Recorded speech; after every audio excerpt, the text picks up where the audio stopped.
Does the government work for us or do we work for the government? Can the federal government take credit for saving us from a plot of its own creation?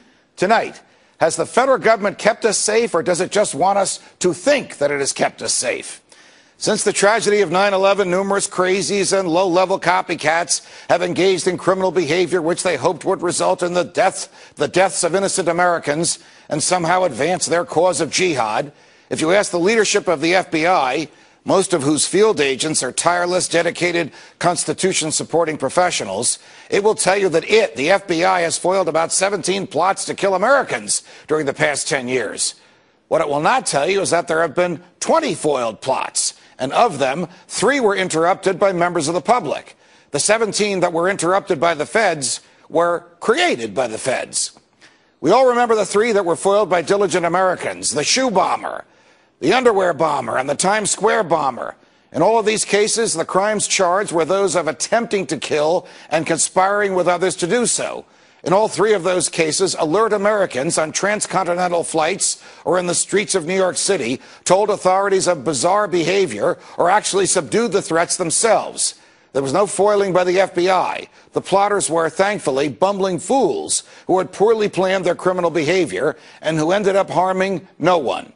All 3 are serving life terms. But the more curious cases are the remaining 17 for which the federal government has taken credit. They all have a common and reprehensible thread. They were planned, plotted, controlled, and carried out by the federal government itself.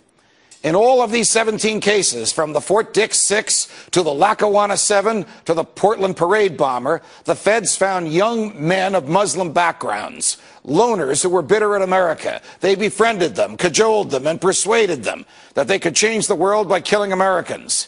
In all these cases, agents worked undercover and portrayed themselves to the targets as Arabs of like un-American mind. In some cases, the federal agents used third parties to act as middlemen.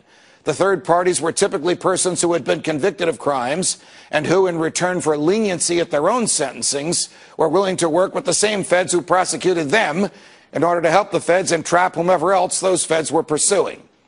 Thus, in all 17 of these cases, because of the command and control of federal agents, no one was ever in danger, no one was harmed, no bomb went off, and no property was damaged. But in all those cases, the losers whom the feds targeted each believed that they were interacting with real plotters who would bring them cash and bombs. As we know, sometimes the cash arrived, but the bombs never did. The defendants were essentially charged and convicted for playing a game with federal agents. The most recent of those government-generated plots was revealed yesterday. It has a new twist because it allegedly involves agents of the intelligence apparatus of the government of Iran. It, too, was destined to go nowhere, as the feds monitored and taped every move made by their target as he interacted with federal agents whom he stupidly believed to be drug dealers and co-conspirators. Today, the feds themselves revealed that high officials of Iran's government knew nothing of this. Of course, the neocons have demanded bombs on Tehran, no matter what the government there knew.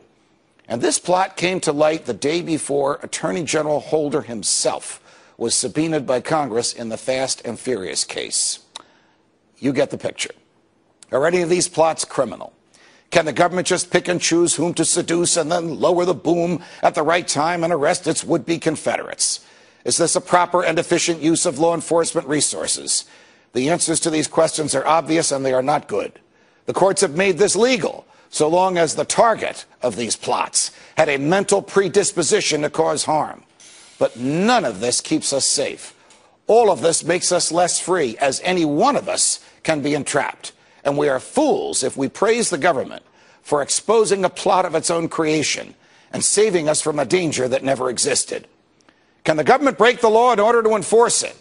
Well, when it does, it becomes a law unto itself, and the rule of law dies as the feds decide whom to target and whom to trap. Think about it. Are we really safe in a false sense of security? Why do we pay the government to trick us into believing it is keeping us safe?